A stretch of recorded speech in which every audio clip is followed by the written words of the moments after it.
فأنا ناصح لإخواني بالصدع بالحق تبيض وجوههم. السكوت في مسألة الحزبية يضرها، فاصدع بما تؤمر وأعرض عن المشركين.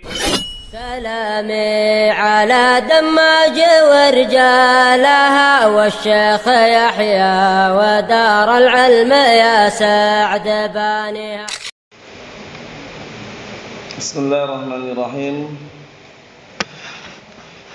الحمد لله الذي أرسل رسوله بالهدى ودين الحق ليظهره على الدين كله وكفى بالله شهيدا. أشهد أن لا إله إلا الله وحده لا شريك له إقرارا به وتوحيدا، وأشهد أن محمدا عبده ورسوله صلى الله عليه وعلى آله وسلم تسليما مزيدا لا نبي بعده. إخواني في الدين، أعزني وأعزكم الله جميعا وبارك الله فيكم. Sebelum kita melanjutkan bacaan berikutnya terhadap Kitabul Jami' min Bulughil Maram yang disyarah oleh Syekh Al-Allamah Abdul Aziz Ibn Abdullah Ibn Baz rahimahullah, beberapa hadis yang kemarin kita ambil yang untuk disetorkan terlebih dahulu. Tafadhalu.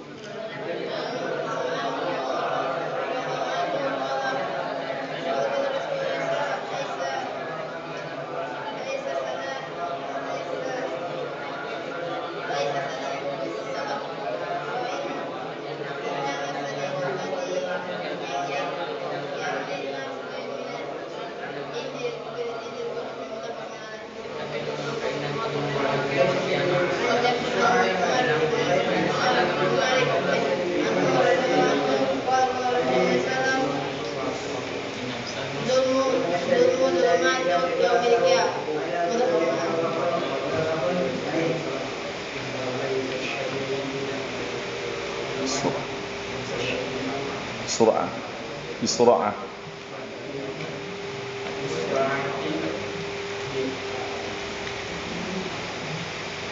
Innamas syadidu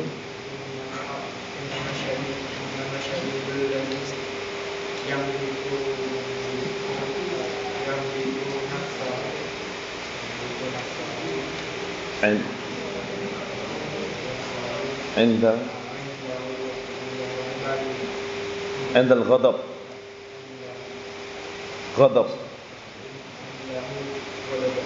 عند الغضب.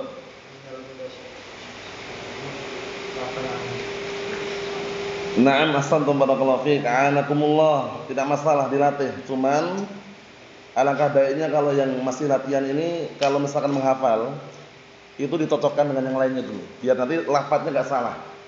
Paham ya?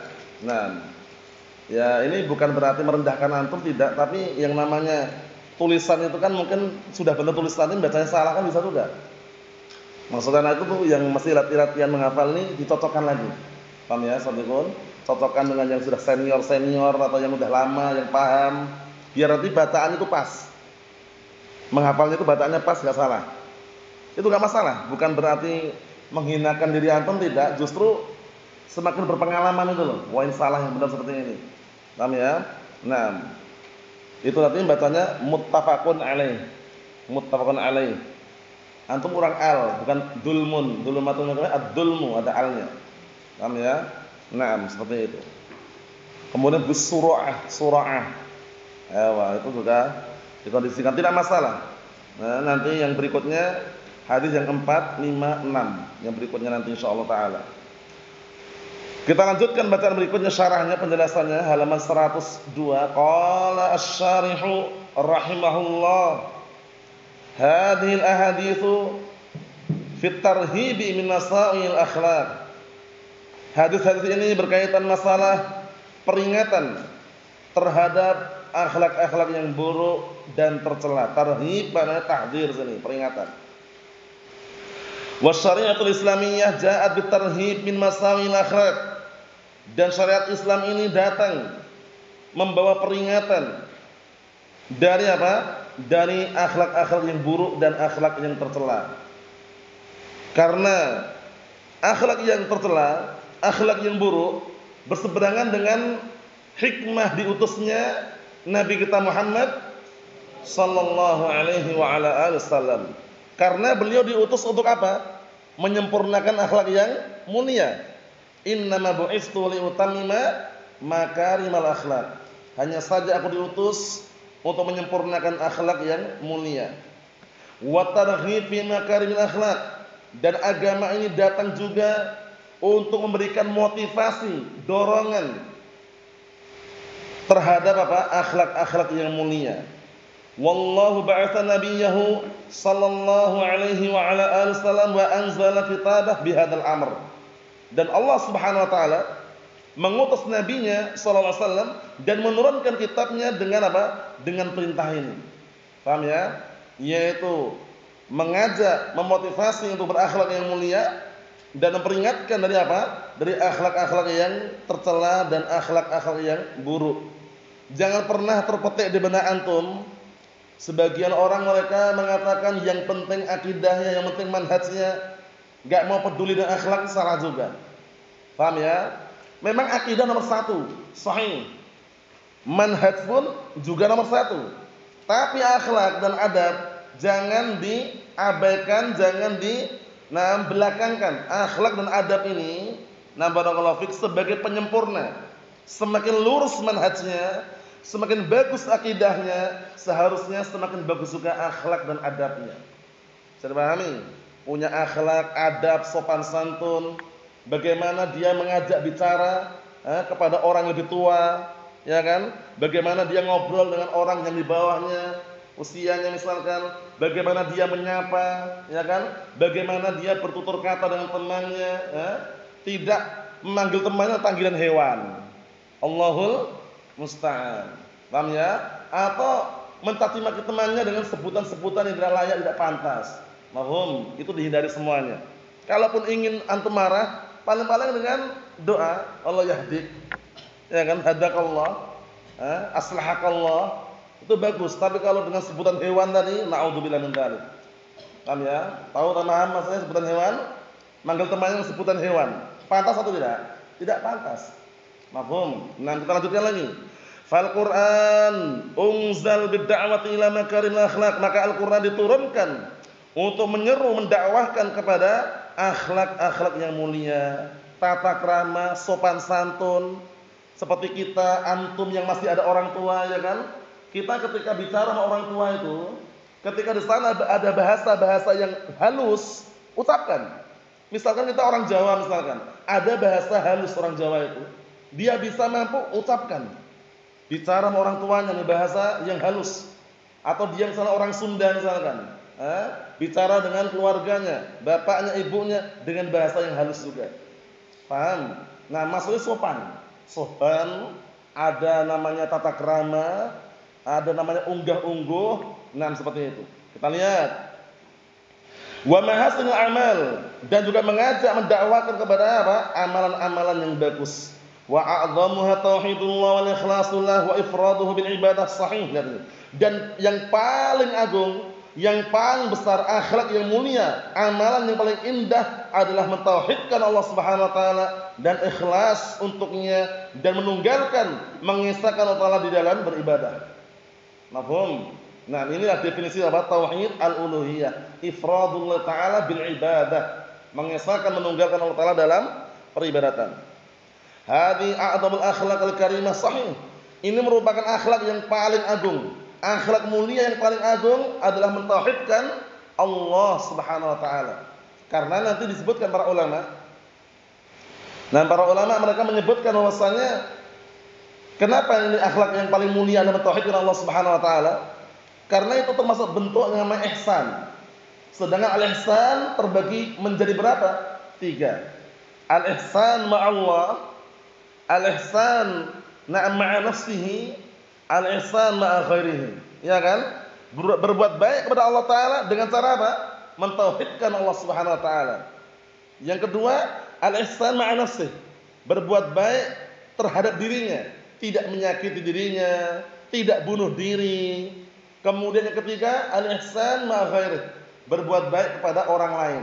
Mafhum? Jadi al-ihsan secara global terbagi menjadi 3. Yang paling agungnya al-ihsan ma'allahi azza wa jalla, yaitu apa? At-tauhid. Wa ja'al kitab was sunnatu aidan bitahdhir wa tarhib min masawil akhlaq sahih. Dan datang juga dari Al-Qur'an dan As-Sunnah. Datang Al-Qur'an As-Sunnah juga memberikan peringatan, nah, dan juga memberikan ultimatum dari apa? Dari akhlak-akhlak yang jelek, akhlak-akhlak yang tercela. Wa akhbasuha wa a'dhamuha jarimatan asyirku billahi azza wa jalla. Lihat ini. Dan akhlak yang tercela, yang paling jeleknya, yang paling buruknya, yang paling besar kejahatannya adalah berbuat syirik kepada Allah Subhanahu wa taala. Mafhum? Berarti sebaliknya. Akhlak yang paling mulia apa tadi? Mentauhidkan Allah taala. Akhlak yang paling buruk berbuat syirik kepada Allah Subhanahu wa taala.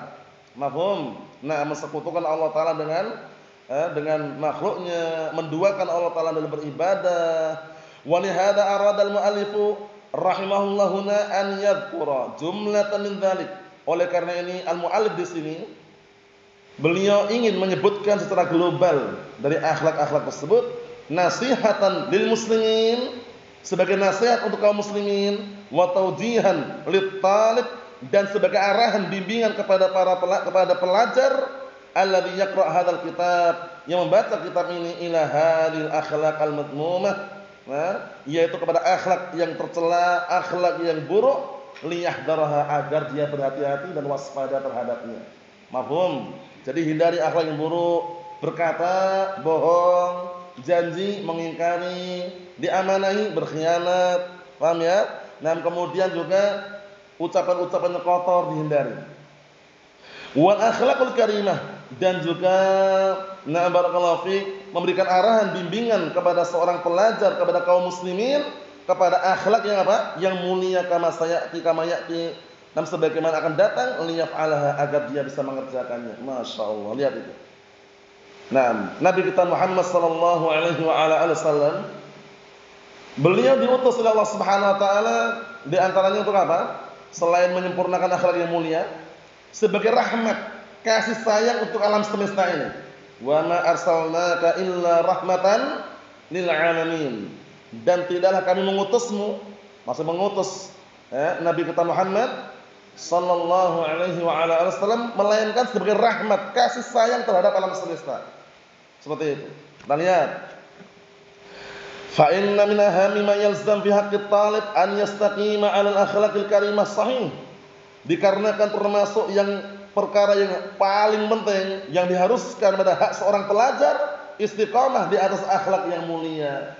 Seorang pelajar, santri, sudah kenal sunnah tapi sukanya modus. Jelek atau tidak? Jelek, merusak harga diri, merusak kehormatannya, merusak muruahnya. Mafhum? Nah, tentunya ini bersifat umum ya, bukan hanya seorang santri aja. Seorang guru pun, seorang syekh misalkan, atau seorang ustadz pun harus menjaga akhlak yang mulia ini. Paham ya? Nah, kenapa? Karena di dalam ilmu jarh wa ta'dil, para ulama terdahulu mereka sudah membukukan dari kitab-kitab mereka, termasuk min asbab, termasuk sebab-sebab hilangnya muruah seorang syekh, seorang muhaddits, di antaranya apa? Tidak menjaga akhlak yang mulia ini. Masa muhaddits atau syekh atau seorang guru makan dengan berjalan, tangan kiri lagi, paham ya? Nah, kemudian sudah sambil berjalan makan pakai tangan kiri, teriak-teriak lagi, misalkan, itu berarti merusak muruahnya, merusak kehormatannya. Nah, itu bisa apa? Bisa mencoreng keabsahan hadis kadang-kala. Paham ya? Karena apa? Karena na barakallahu fiik, dia tidak menjaga apa? Muruahnya. Nah, ini penting sekali. Kata beliau, wa an yabta'ida 'anil akhlaqil adz-dzamimah, dan hendaknya seorang talib, seorang pelajar itu menjauhi dari akhlak-akhlak yang tercela, dzamimah tercela. Akhlak tercela yang buruk. Hatta yakuna mimman qauluhu yuwafiqu amalahu, masyaallah. Hingga menjadi di antara apa? Orang yang ucapannya itu mencocoki perbuatannya. Jangan ucapannya A, perbuatannya B. Dia merintahkan perkara yang baik, dia enggak melaksanakan. Atamuruna an-nasa bil birri wa tansawna anfusakum wa antum tatluna al-kitab. Afala taqilun? Itu kan. orang ahli kitab bagaimana keadaan mereka? Kalian merintahkan perkara yang baik, tapi kalian melupakan diri kalian dalam keadaan kalian baca kitab.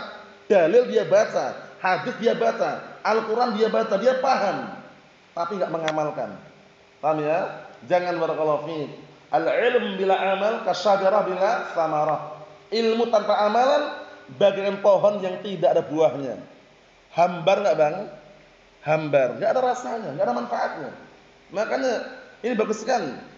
Pastikan dia bisa menjadi orang yang ucapannya itu mencocoki perbuatannya. Dia nyuruh kebaikan, dia laksanakan. Ketika dia nyuruh, misalkan mengajarkan halal dan haram di hadapan para pelajar, dia pun menjaga juga mana yang halal dan yang haram. Paham ya? Jangan dia mencontohkan yang sebaliknya. Bisa dipahami? Jangan sampai. Karena apa?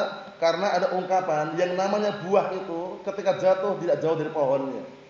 Jadi baik buruknya seorang pelajar, seorang anak itu tergantung dengan bapaknya atau orang tuanya. Paham ya? Bagaimana santrinya, bagaimana pelajarnya, tergantung dengan gurunya juga kadang-kadang. Kalau gurunya baik, mencontohnya terbaik, insya Allah dia pun akan baik. Sebaliknya juga, kalau gurunya mencontohnya yang jelek, santri-santrinya pun akan jelek juga. Paham? Atau contoh yang lain, kalau seorang bapak, orang tua mencontohkan kebaikan untuk anaknya, anaknya pun akan baik juga. Tapi kalau dia mencontohkan buruk, mencontohkan haram, anaknya tidak jauh beda dari orang tuanya. Mafhum? Ibaratnya apa? Cermin, mir'ah. Mir'atun cermin. Jadi pastikan menjadi cermin yang baik sehingga orang lain ketika bercermin dia mendapatkan hasil yang baik. Wa amaluhu qaulah, dan pastikan hingga apa? Hingga termasuk orang yang amalannya itu mencocoki ucapannya. Jangan sampai dimurkai oleh Allah Subhanahu wa taala gara-gara apa? Mengucapkan suatu ucapan yang baik tapi dia tidak melakukannya. Melarang dari kemungkaran namun dia justru terjatuh di dalamnya. Apa kata Allah Taala dalam Al-Qur'an Karim? Ya ayyuhalladzina amanu lima taquluna ma la taf'alun? Kabura maqtan 'indallah an taqulu ma la taf'alun. Wahai orang-orang beriman, kenapa kalian mengatakan suatu ucapan tapi kalian mengerjakan? Alangkah besarnya kemurkaan di sisi Allah Subhanahu wa taala kalian mengucapkan suatu ucapan tapi kalian enggak mengerjakannya. Hati-hati. Paham ya? Ancamannya berat. Pastikan kita termasuk orang yang terhindar dari amalan-amalan yang tercela tersebut. Wa mimman ta'assara bi'ilmih, dan pastikan dia termasuk hingga menjadi orang yang ada pengaruh dengan ilmunya.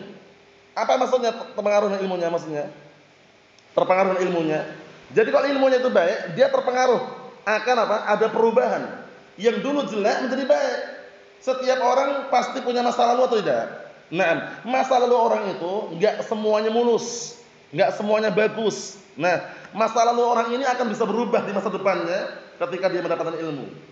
Tapi kalau enggak ada perubahan, yang dulu tetap dulu, enggak ada perubahan, berarti belum ada pengaruh dari ilmu yang dia pelajari. Makanya beliau katakan wa mimman ta'assara bi ilmih, dan hingga dia termasuk orang yang ada pengaruh terhadap ilmunya. Maksudnya ilmu yang dia dapatkan mempengaruhi dirinya sehingga dia berubah. Yang dulu dia itu jelek, jahat, akhirnya menjadi baik dan bagus. Seperti itu. Paham insyaallah ya? Jangan pernah mencaci saudaranya, menghina saudaranya karena masa lalu. Selama masa lalu tersebut enggak terulang, paham ya? Kemudian diiringi dengan masa depan yang baik, perubahan yang baik, maka jangan pernah mencaci maki, menghina saudaranya yang punya masa lalu yang kelam. Paham ya? Masa lalu yang kelam itu timbun sedalam mungkin. Paham?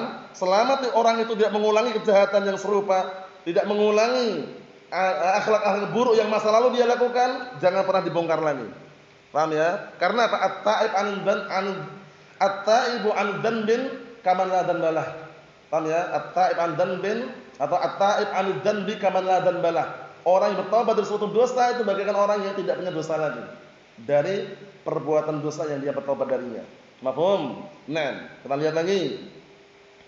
Fa yakunu dzalika aqrab lis-sa'adatihi wa najatihi wa intifa'in nas bi ilmi sahih. Maka menjadilah orang tersebut setelah Setelah ucapannya mencocoki perbuatannya dan perbuatannya sesuai dengan ucapannya dan dia punya pengaruh terhadap ilmunya, ada perubahan, maka menjadilah dia orang yang paling dekat dengan terhadap kebahagiaannya dan keberhasilannya dan kesuksesannya, dan paling dekat terhadap apa? Manusia mengambil manfaat dari apa? Dari ilmunya.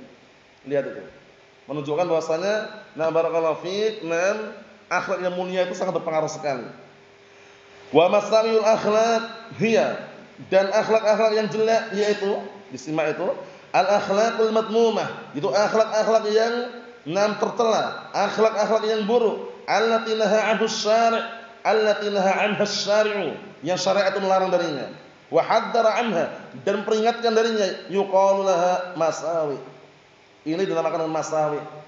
Paham ya? Naam, yaitu sesuatu yang jelek, sesuatu yang buruk. Wa yuqalu laha sayyi'at, kejelekan-kejelekan, ya kan? Nah, dikatakan juga sayyi'at.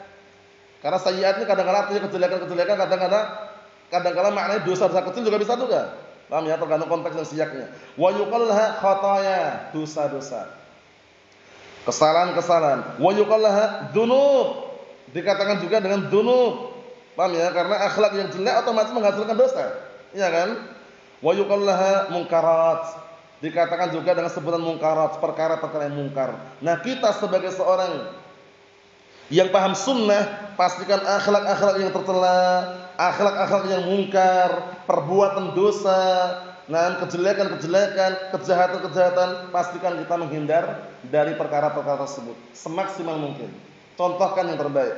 Wal makarim hiya, sedangkan makarim, kemuliaan-kemuliaan, akhlak yang mulia tadi, makarimul akhlak hiya ma da'a ilaihi syari' wa raghaba fi, sesuatu yang syariat menyeru, mengajak kepadanya dan memotivasi, memberikan dorongan terhadap apa? Terhadap sesuatu tersebut. Sawa'un kana wajiban aw mustahabban, baik sesuatu tersebut perkara yang wajib maupun perkara yang sunnah. Paham ya? Jadi makarimul akhlak, kenapa? Karena syariat mengajak, menyeru untuk memiliki akhlak tersebut. Paham ya? Untuk seorang memiliki akhlak tersebut dan memotivasi agar seorang berakhlak dengan akhlak yang diperintahkan oleh syariat tadi. Mafhum insyaallah? Naam. Kita ambil hadis yang pertama. Qala al-mu'allif asbahullah al-haditsul awwal. Hadis yang pertama, hadis Abi Hurairah radhiyallahu anhu. Hadisnya Abi Hurairah radhiyallahu anhu.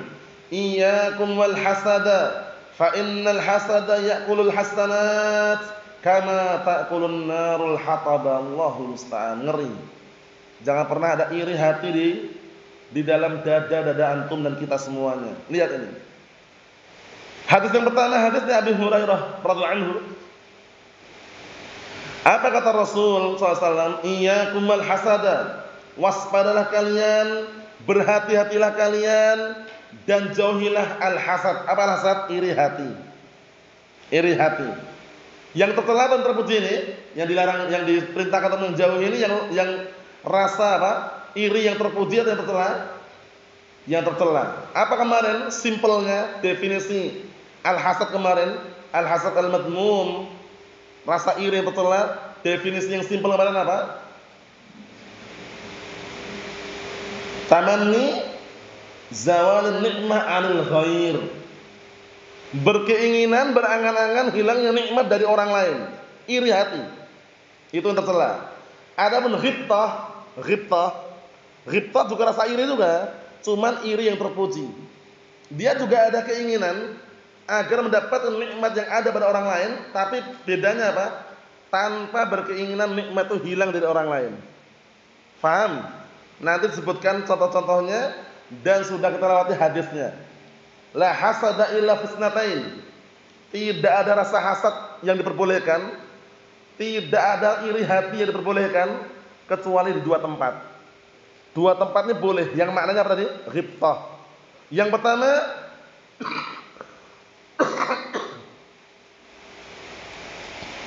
seseorang iri dengan orang kaya yang dia mengeluarkan hartanya, diinfakkan hartanya.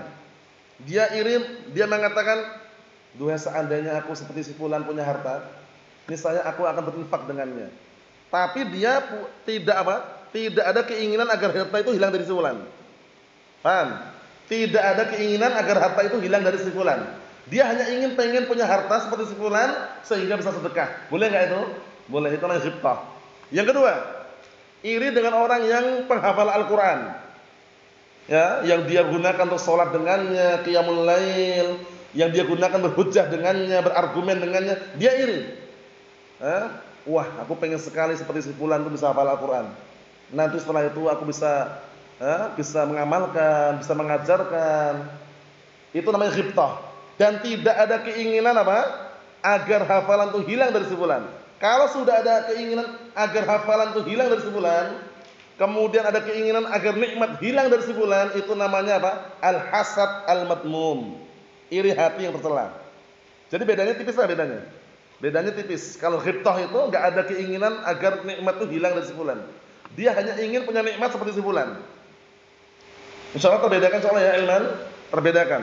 Paham? Tapi kalau yang hasad yang tercela ini, dia ada keinginan agar nikmat itu hilang dari si fulan. Mafhum? Nah, seperti itu. Kita lihat. Ancamannya apa ancamannya? Hati-hatilah kalian, waspadalah kalian terhadap sifat iri. Kenapa? Dikarenakan iri hati itu bisa memakan kebaikan-kebaikan, menghancurkan kebaikan-kebaikan. Sebagaimana api memakan kayu bakar. Maksudnya apa memakan? Maksudnya melahap kayu bakar, terbakar semuanya oleh api tadi. Rugi kan? Sudah beramal-amalan kebaikan, hancur amalannya. Gara-gara apa? Hasad. Makanya rasa hasad ini dihindari. Kita nggak boleh iri dengan rezeki orang lain, nggak boleh iri dengan keadaan ekonomi orang lain, nggak boleh iri hati dengan apa? Keadaan keluarga orang lain. Cukup kita syukuri yang Allah Taala berikan kepada kita. Adapun orang lain itu mereka punya haknya masing-masing. Selesai. Paham ya? Nah, tapi kalau kita iri dengan rezeki orang lain, iri dengan ekonomi orang lain, iri dengan kehidupan orang lain, itu tidak akan membuat tenang hati. Paham ya? Dan juga tidak akan membuat apa? Nah, barakallahu fik, tentram jiwanya. Kepikiran terus gitu loh. Paham ya? Tapi kalau antum atau kita mampu menyadari dan bersyukur dengan apa yang Allah telah berikan kepada kita walaupun sedikit, itu jauh lebih baik daripada apa? Mikirkan iri dengan rezeki orang lain. Paham insyaallah? Nah, kita lihat. Kata beliau, kata riwayah Anas an Ibnu Majah. Qala Asy-Syaikh Ibnu Baz rahimahullah, syarahnya diperhatikan itu, hadza fihi tahdhir min al-hasad. Di sini ada pendalilan di dalam hadis ini, peringatan dari sifat hasad. Apa hasad tadi? Iri hati. Wa huwa min sayyi'il akhlaq, yang mana hasad termasuk apa? Akhlak yang tercela, akhlak yang buruk. Wa dzulmun, dan termasuk bentuk kezaliman. Wa tasakhutun, dan bentuk merasa tidak terima liqadarillah, terhadap takdir Allah Subhanahu wa taala. Lihat ini. Termasuk bentuk kezaliman dan rasa tidak terima terhadap takdir Allah Subhanahu wa taala. Wa i'tiradun ala hikmatillah, dan termasuk bentuk i'tirad, yaitu merasa apa? Nah, tidak terima atau mengkritik. Dia mengkritik hikmah Allah Subhanahu wa taala, protes terhadap hikmah Allah Subhanahu wa taala. Paham ya? Nah, jadi rasa iri ini hindari. Fal hasid huwa alladhi yuridu zawalan ni'mah an akhi. Allahu musta'an. Maka orang yang hasad itu ada orang yang ingin hilangnya nikmat dari saudaranya. Saudaranya punya nikmat, dia ingin nikmat itu hilang gitu loh. Makanya kalau antum melihat sesuatu yang antum kagum, paham ya, melihat suatu bangunan yang indah atau anak kecil yang ganteng, ya, anak kecil yang lucu atau bangunan yang indah, antum kagum kan? Jangan cuma wah gitu, jangan. Tapi doakan dengan apa? Keberkahan. Ya kan? Nah, idza ra'a ahadukum syai'an yu'jibuhu falyubarik lah. Atau kama qala Nabi sallallahu alaihi wasallam, apabila salah seorang di antara kalian melihat sesuatu yang dia itu kagum terhadapnya, falyubarik lah. Paham ya? Nah, maknanya falyad'u lahu bil barakah. Doakan dia dengan keberkahan. Barakallahu fiik, masyaallah, Allahumma barik. Paham ya? Barakallahu fiik, masyaallah, Allahumma barik. Doakan dengan keberkahan. Paham ya? Agar Allah Ta'ala berkahi sesuatu tersebut. Kenapa? Karena khawatir nanti kalau kita cuma wah terkena apa? Ain. Masa ain itu ada? Kita katakan na'am ada, karena hadisnya jelas. Al-ainu haqqun. Ain itu benar adanya. Ain ini muncul dari mata orang yang hasad. Mata orang yang hasad, yang iri. Dia ingin kalau nikmat itu hilang dari sosok atau orang tersebut misalkan. Nah, itu hati-hati. Kita enggak tahu. Yang namanya ujian datang dari Allah Ta'ala kan. Kita cuma lihat aja. Paham ya? Nah, Makanya kalau lihat sesuatu yang kita kagumi, kita terasa kagum, masya Allah, Allahumma barik, ya kan? Masya Allah, Allahumma barik atau barakallahu fiik, ya kan? Allah yubarik fiik. Bisa dipahami insyaallah ya? Nah, kita lanjutkan lagi. Diperhatikan kata beliau, fal hasidu huwa alladhi yuridu zawal ni'mah an akhihi wa yuhibbu dzalik. Maka orang yang iri itu, orang yang iri hati, orang yang hasad itu, orang yang ingin hilangnya nikmat dari saudaranya dan dia ingin nikmat itu kembali ke dia. Lihat ini. Jadi ingin dia itu dapat nikmat tapi ingin juga nikmat hilang dari saudaranya itu loh. Paham ya? Pengen dagangannya laris tapi larisnya hilang dari si fulan. Akhirnya dengan berbagai macam cara, bagaimana caranya menjatuhkan si fulan yang profesinya sama tadi. Paham ya? Dengan cara apa? Modus, dengan cara nambi fitnah sehingga dagangannya enggak laku, banyak. Biasanya persaingan dalam jual beli itu terjadi. Allahul musta'an. Kemudian wajarab fi dzalik, dan dia ingin mendapatkan nikmat tersebut. Ingin nikmat hilang dari orang lain tapi dia ingin nikmat kembali ke dia gitu loh. Wa qad ta'dhumu musibatuhu wa yaksur hasaduhu. Dan terkadang musibahnya itu apa? Semakin besar pada dirinya dan semakin banyak juga hasadnya, rasa irinya, hatta yas'a bi fi'li, sampai dia berusaha dengan perbuatannya, wa qawli, dan ucapannya, ila izalatin ni'mah. Lihat ini. Jadi kadang-kala kalau cuma dengan pandangan enggak cukup dia. Dia pengennya bagaimana orang ini profesinya hancur, jualannya enggak laris, akhirnya dia fitnah. Paham ya? Ini contohnya yang istilahnya mudah dipahami. Si A sama si B sama-sama profesinya jualan apa? Cilok misalkan. Sini enggak ada ya. Kami kasih contoh yang enggak ada. Sama-sama jualan cilok. Ciloknya si A ini, masya Allah, laris sekali. Omsetnya sebulan 500 juta. Buka cabang seluruh Indonesia ya, banyak ini cabangnya. Misalkan si B ini merasa iri gitu loh, pengen sekali agar si A ini hancur dagangannya, rusak profesinya, enggak laku. Akhirnya berfitnah. B ini menebar fitnah. Jangan beli ciloknya si A itu ada campuran daging babinya. Bikin isu, modus, akhirnya apa? Orang-orang kan berpikir, ini si A ternyata ciloknya enak, laris karena ada campuran daging babi. Padahal fitnah gitu loh. Irinya sampai tahapan itu. Makanya beliau sebutkan, lihat ini. Ya. Dan akan membesar musibahnya dan akan semakin banyak rasa hasadnya hingga dia orang yang hasad ini berusaha dengan perbuatannya dan ucapannya untuk menghilangkan nikmat tadi. Bayangkan itu. Ini terjadi kadang-kala ya, persaingan bisnis, jual beli, dagang, kadang modus yang tidak masuk akal. Hati-hati, jangan beli mie ayamnya si fulan bin alan tuh. Kenapa? Di belakangnya ada pocongan katanya. Sifatnya gitu, bayang. Kadang-kala sampai seperti itu. Untuk nakut-nakutin orang biar enggak beli gitu loh. Itu terjadi loh ya. Nah, itu hati-hati. Jangan sampai ada pada diri kita. Maksudnya bagaimana? Kita harus pandai-pandai bersyukur. Profesi boleh sana, hasil itu Allah Ta'ala menentukan. Mafhum? Kalaupun dia misalkan profesi sama-sama jualan cilok, ya kan? Si fulan laris, si alan pas-pasan sederhana, syukuri aja. Itu udah rezekinya. Mafhum? Kita lanjutkan lagi. Kata beliau, wa hadza la syakka annahu yadullu ala khubthin nafsi wa dzulmiha wa inhirafiha. Lihat ini. Maka hal ini kata beliau tidak diragukan lagi, menunjukkan akan apa? Menunjukkan akan jeleknya, rusaknya, kejinya jiwa tersebut dan zalimnya serta apa? Menyimpangnya, menyelewengnya. Wa adamu imaniha al-iman as-sarif anil batil, dan tidak ada keimanan dari jiwa tersebut, keimanan yang memalingkan dari kebatilan, wal mu'in al-haq, dan juga tidak ada keimanan yang bisa menolong dia di atas hak, tidaknya karena lemahnya iman tersebut. Wal'iyadzubillah. Mafhum? Jadi harus ditanamkan di benak kita rasa syukur. Sedikit enggak masalah, tapi disyukuri. Mafhum? Jangan pernah iri terhadap rezeki orang lain atau ekonomi orang lain sampai dia berupaya berusaha menghilangkan nikmat tadi dari saudaranya. Walihada, oleh karena ini hadzara minhu Nabi sallallahu alaihi wasallam, oleh karena ini Rasulullah sallallahu alaihi wasallam peringatkan, faqal, seraya berkata, iyyakum wal hasada fa innal hasada ya'kul hasanati kama taqulun narul hataba. Hada wa'idun 'adzim. Lihat ini. Sampai-sampai Rasulullah SAW berikan peringatan, waspadalah kalian, berhati-hatilah kalian terhadap apa? Hasad, iri hati. Kenapa? Dikarenakan iri hati itu bisa apa? Memakan kebaikan-kebaikan yang dimiliki orang tersebut. Paham ya? Nah, orang yang hasad tadi, kebaikan yang dia lakukan, kebaikan yang dia amalkan bisa termakan, terkikis gara-gara iri hati tadi. Sebagaimana api memakan kayu bakar.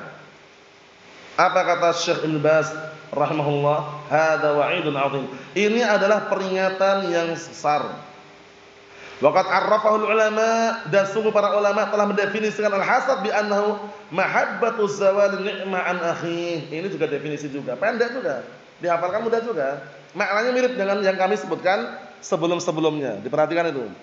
Nah, dan sungguh para ulama 'arrafahu, apa makna 'arrafahu? Mendefinisikan, memberikan definisi, memberikan pengertian apa itu hasad. Mahabbatu zawali ni'mah an akhi. Cinta, senang hilangnya nikmat dari saudaranya. Jadi kalau saudaranya itu hilang nikmatnya, dia senang. Alhamdulillah, tidak ada saingan lagi. Dia senang dia. Dan akhirnya dia, barakallahu fiik, muji-muji dirinya, ya. Akhirnya dia benci dengan saudaranya. Lihat, dia ingin cinta kalau nikmat itu hilang dari saudaranya. Allahul musta'an. Wa dawa'u dzalika wa ilajuha. Sekarang obatnya di mana? Obatnya dijual nggak di apotek kira-kira? Ada nggak obat-obat dijual supermarket? Ternyata tidak ada. Obat iri hati itu nggak ada di apotek, tidak ada di supermarket. Adanya mana? Adanya di diri kita sendiri. Dengan cara apa? Al-jihad, berjihad, berperang melawan hawa nafsu. Kita lihat. Wa dawa'u dzalika wa ilajuhu, dan obatnya dan penawarnya agar hilang rasa iri hati tadi, an yabta'ida an hadza, menjauhkan dirinya dari rasa iri tersebut. Semaksimal mungkin hindari rasa iri. Walaupun hanya apa? Walaupun hanya setengah menit, jangan.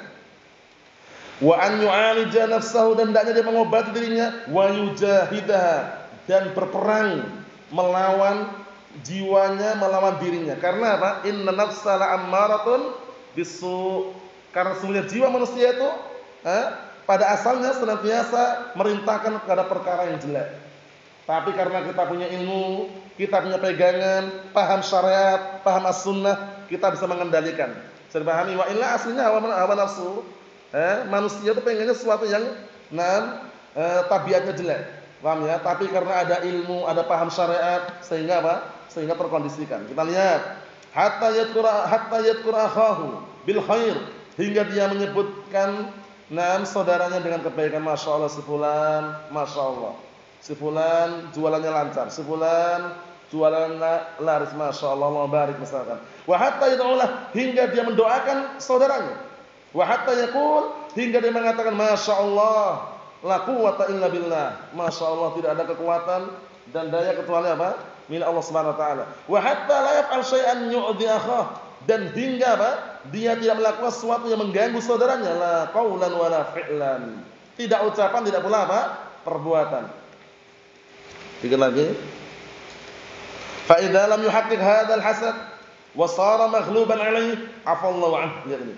Maka apabila tidak terwujudkan rasa iri hati ini, dan menjadilah dia dikalahkan oleh rasa iri tadi, afallahu anhu, semoga Allah telah mengampuninya. Alaihi an yujahida nafsah, wajib atas orang tersebut yang punya rasa iri hati tadi, berperang, berjihad melawan dirinya. Fi hadza, pada permasalahan ini, hatta la yaqul syai'an yadur akhah. Sampai kapan? Sampai dia tidak mengatakan sesuatu yang membahayakan saudaranya. Bisa dipahami ya? Seperti itu.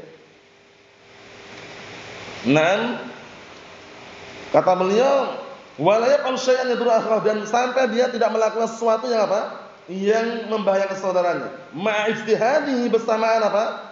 Beristihadnya dia, sungguh-sungguhnya dia fi sarfihi, an qalbihi, di dalam memalingkan rasa hasad dari hatinya, wa an nafsihi, dan dari dirinya. Lihat, berusaha, jangan, enggak boleh iri.